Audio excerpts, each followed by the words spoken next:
Has Bitcoin topped out? Are we at the peak of this bubble here? It was early January the peak, and we're going to crash like we did in 2017.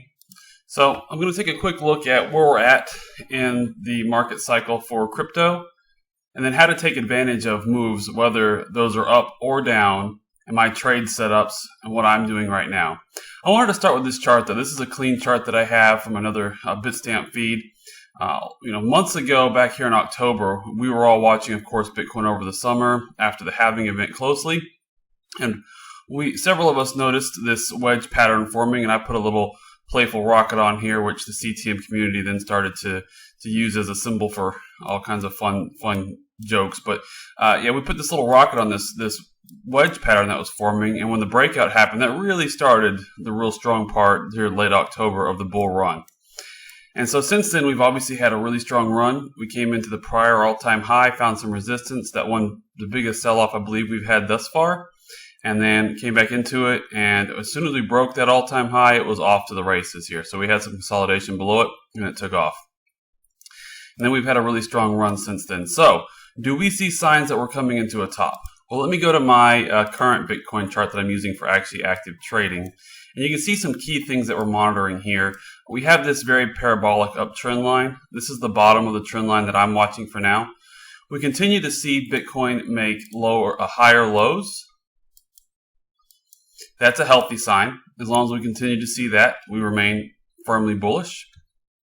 Now, any sort of sell-off really we would be concerned if we broke this trend line and started to break down. Now, I've got all these other trend lines on my chart, which are a little bit busy. We've cleared pretty much all of these trend lines, and we're in pure price discovery. If I go way back to the top of the prior bull market, and these are cloned trend lines, you can see that this current top trend line is actually coming into the confluence with this parabolic trend line and this Fibonacci retrace or Fibonacci level.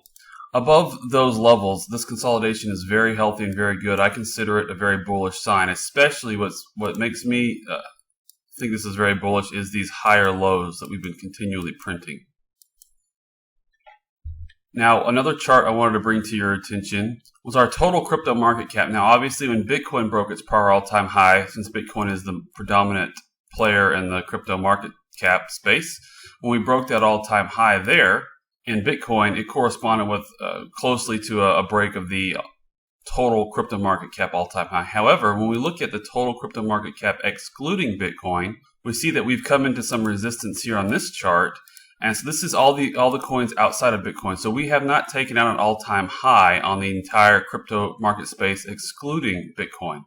Now, what does that mean? Is that bullish or bearish? Well, given the bullish moves that we're in, we're definitely in an uptrend. I've zoomed into the daily here so you can see what the daily chart's looking like. And you can see that currently there's no sign of any sort of breaking down. We're consolidating under resistance on that chart. We see we had this uptrend channel we were monitoring. We broke out of that uptrend channel. I've drawn in here a parabolic trend line. This parabolic trend line, if we were to get resistance coming into this resistance here, if we were to sell off into this resistance, monitoring a breakdown of that trend line would give us an indication that maybe we have topped, especially in the altcoins. All right, so that would be what I'd be watching, that this is the total too on TradingView. But currently it looks very healthy. We're definitely consolidating here under this resistance. Now, zooming into the price action here on the 4-hour, you see this continued upwards pressure.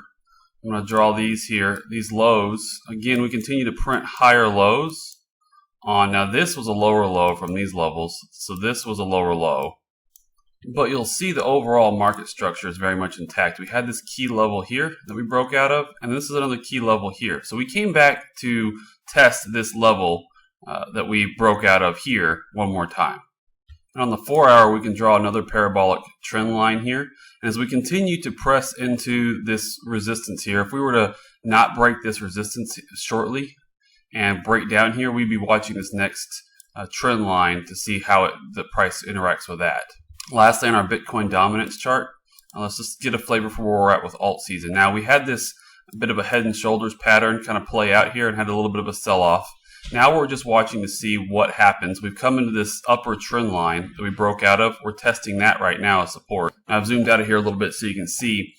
So After breaking this out again, we're testing this as support. So what we need to continue to watch in the Bitcoin Dominance Chart is, do we find support at this trend line, and do we resume up here? Then we have this resistance to contend with.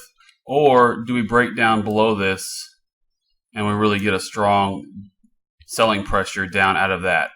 Zooming into the 4 hour here, obviously we see that bit of a head and shoulders that we had that started to play out. We're consolidating. You might call this a bear flag on a shorter time frame. We'll just have to see how that plays out.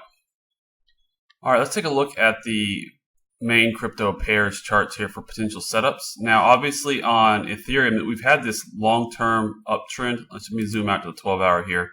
Uptrend channel that we were watching. We've broken this downtrend, this very long-term downtrend. I'm gonna have to zoom out to the daily to get that. All right, here we go. So we had this very long-term downtrend we were watching. We've broken out above that into the end of this wedge here. Now zooming way back into the 4 hour. First, I want to share some trade setups that I took coming into this price action we're in. So we had this breakout of the downtrend. As we came back into it, I placed an entry on resumption off of that. And I've been holding, I think my stop loss was somewhere down here. I took an aggressive. And I've been holding that trade through this price action that we've been seeing. So specifically, let me just dial in what I was looking for here. So we had the momentum, obviously this huge spike and run up in price here versus Bitcoin, that big spike back on January 3rd, and I believe carried through in the 4th. And then we had some consolidation under this trend line that we were watching, and it sold off, came back into that trend line breakout, and on resumption, that's where I took my trade. So I'm trading with momentum. I was very confident in this trade, so I used a pretty tight stop loss, considering this is crypto, for this trade, and it was a larger trade position, and I've been holding it since then. So we continued to consolidate and battle underneath that resistance there. We finally broke above it now, and we're above it, and this presents an even better opportunity for those who want to get involved here shortly on Ethereum. Now, why do I say this is an even better opportunity? Well, we were super speculative. Anything below this trend line, anything down here would have been actually in a downtrend, and you should have been looking to short in that downtrend. Now that we've broken out past these areas we were watching, this main resistance we were watching, and that's held as support, is confirmed twice as support, and even made a little bit of a higher low there. What we're watching for now is we continue to make higher lows as we march through this, and we've come back and we've tested that breakout trend line. So we're in a strong breakout pattern right now. So now I've got us dialed in here on the 4 hour. This is our test wick right here. I'm gonna zoom in a whole lot. This green wick right there and that red one, those would be our test wicks. And I personally, where I would place a trade is momentum to carry us past that point. So we've already tripped it. We're now below it, consolidating. But this is a potential setup to take a look at. And again, probably a safer one than even the ones we've been looking at before, because we're above that key upper trend line. Now, of course, trend lines are subjective, so you could draw this right through here and say that we're into resistance as well. I favor this area down here that we were watching a long time ago. I've had it on there for a long time. The reason I say that is you see the top end of these wicks in this price action, that close of that body right there on the 6th and the open of that before the sell-off on the 6th and then the sell-off and the wick up into it. And you also have that horizontal level below it. But you see that wick down perfectly to it. And I had this trend line drawn in before any of this price action even started. That was the first time I've moved that trend line. Before any of this price action started, that trend line was there. So one more thing that I get asked a lot about is these breakout trades. I've said before that I think you can take breakout trades on crypto. Let's look at a potential example here on DOT. So when DOT, say, broke this level right here, what I would do if I didn't have a position on already, and I was looking to start a position in that breakout specifically, I would enter that breakout with a small position and a very wide stop loss, maybe giving it at least 2 support levels. Below, I wouldn't put it below the test wick, whatever the prior wicks were. I wouldn't even put it below the support below. I'd give it 2 supports, so that way any sort of sell-off the market should catch it, and I might even go all the way down to some lower market structures. This whole breakout structure here broke out of this downtrend, came back to test it, and then we've resumed off. Really good signals all in all, but I would actually put my breakout stop loss over here because you're getting some volatility in these breakouts. I would put it all the way down here, and I would manage my risk based on that position sizing. So this would be a small entry, so it'd be like a 0.5% risk for me, and I'd have a really wide stop loss. So it ended up being a very, very small position. Now, after that breakout, I'm going to go to the 4 hour here because you would have had actually a CTM entry probably on the 4 hour. Let's pretend that we missed that entry and we wanted to take this breakout trade. Inevitably, this is going to consolidate at some point, and sure enough, it consolidated right here on a nice little bull flag as we came in to test that resistance. And then when it broke that resistance, if I found myself with a true CTM entry, and obviously you can, these support lines are probably fairly subjective, so you probably could have easily drawn support right there. So as this came out and gave you a good CTM entry on the breakout of this pattern, you actually, as far as a true CTM methodology, this would have been your breakout, your test wick, your resumption. You would have been in a trade here. I would have set a tighter stop loss at this point. Now, I might have gone at least down to below this support, say. But then I would put a bigger position size on, say a 1% position with a tighter stop loss. So effectively, my position size, after having taken this breakout and then taking a true CTM entry, this would be a 3 or 4 times position size to the initial breakout position size. So that's really my general methodology for scaling into these trades. So I take a really small, to recap, I take a very small trade on breakouts if I miss an entry. So over here looking on Link, I believe I did the same thing on Link. So I did take an aggressive entry on Link somewhere over here, I believe. I had a really wide stop loss way down here. I took an entry as I saw resumption off of this price action somewhere over here, with that stop loss, as I notated, pretty far down.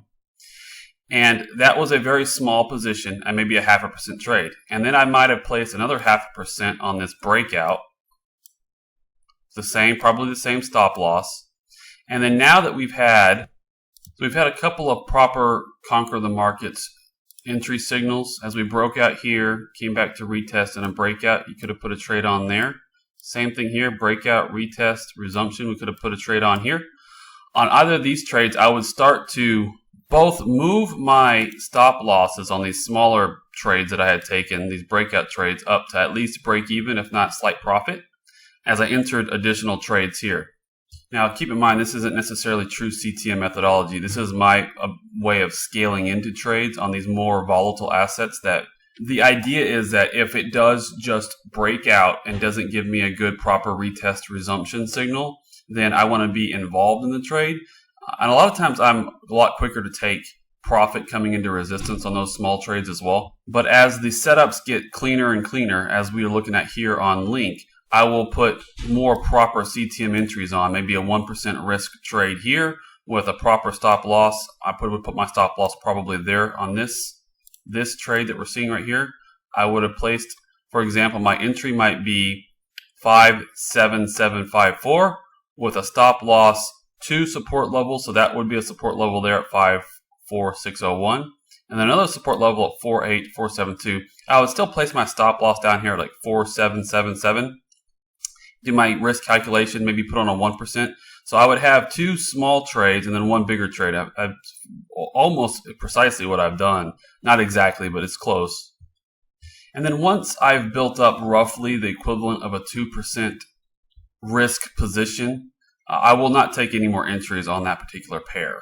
But what I will then do is I will take profit, and if these little breakout scalps, I guess if you want to call them that, or breakout trades, as they become profitable, as they're very small, I will sell those coming into these resistance levels. So if I would have had those 2 smaller positions on, say that I outlined before, if I sell those coming into one of these 2 resistance levels, and I might only have this 1% trade on. In fact, as I make this video, I'm coming up with some ideas that I need to probably go execute on and take a look at where I'm at. But this second really clean entry here, this is a really good CTM entry. And so we've got this support level at 58324. We've got this trend line support at 54576. A horizontal. And this was my key breakout level, by the way. The 53280 was my key breakout level. So now I think this is a really good entry. So I would put my stop loss on my second 1% entry. So I would close out those other scalp positions, which I believe I already have. I would probably have had a 1% position on here. And then I would have a pretty tight stop loss, because I'm very confident in this trade now, seeing this consolidation pattern that we have going on here.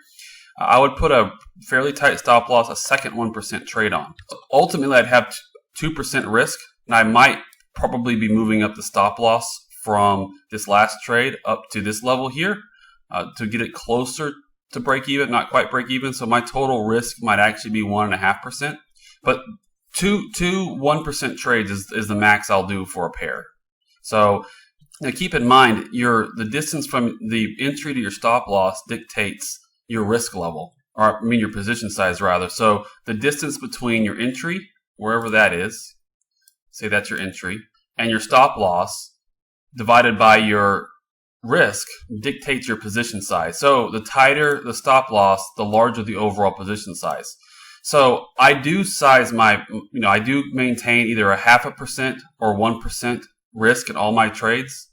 Very rarely I will do a 2% if I'm highly confident, but these setups are very quality setups, and I'm very confident in these setups. So I'm happy taking 1% risk trades on these with a much tighter stop loss, which gives me a very large position size overall. And in fact, I don't believe I have an entry on this second formation that we see here. So I'm actually going to leave this channel and go take a look at my setups closer and my entry level for this. But this is not financial advice. This is just my opinion. I'm just sharing how I been managing these trades. So in recap, I see some good setups forming right now, especially on Link and Ethereum. Cardano may also be presenting a decent setup versus the Bitcoin chart. DOT is still in this consolidation pattern, so I'm not seeing a really quality setup at this time in DOT as it consolidates. Now, as I zoom out here on Polkadot too, now the last little piece of information I'll provide is that I do combine my Bitcoin charts with the USD charts just to make sure that I'm not going against the current, so to speak. So, for example, the Ethereum USD chart looks very bullish as well. I'm going to zoom out here on the 12-hour for just a second. You can see this upward trend line that we have that we're below. These trend lines are not strong resistance. This support level is much more important than that upward trend line, but we've come into it twice and tested, and we're just consolidating very nicely underneath this resistance and above this support level at 12.15. Now, I've got 12.15 as my support level because these are the weekly open and close from 2017. There is also some light resistance at around 12.80 to 3.15, I believe. But this setup on the ETH USD chart looks fantastic. Cardano is also consolidating underneath resistance here. That could also be a bit of a bull flag forming on Cardano. Now the setup versus the BTC chart isn't as clear. Link is looking fantastic on the BTC chart and concurrently looking really good here as it consolidates in this double bull flag pattern on both the BTC and the USD chart. I think Link is, to me, looking at the main pairs that I watch, Link is by far the best trade setup right now. I also think Link has the most potential upside given all the sell-off it had with all the SEC FUD that was going around. And you can see here the market's obviously decided that the FinCEN regulation and the SEC FUD is less of an issue, and it's now starting to show some strength. So I hope this video was helpful. If you enjoy the content, please like and subscribe. And also feel free in the comments below to let me know what else you'd like me to take a look at, if there's any other feedback that you have. As you can hear, I have background noise. We have a very busy household. I'm working on setting up a dedicated external studio for my YouTube. Also, feel free to check me out on Twitter, Crypto Jedi with a 0 for crypto and a 1 for Jedi. Follow me there. I post a lot of my ideas. You can see here this graph Bitcoin signal that I posted turned out to be a pretty solid trade. So this is where I post my public ideas. So if you want to follow me on Twitter and get access to when I post charts that I'm seeing, setups that I'm seeing,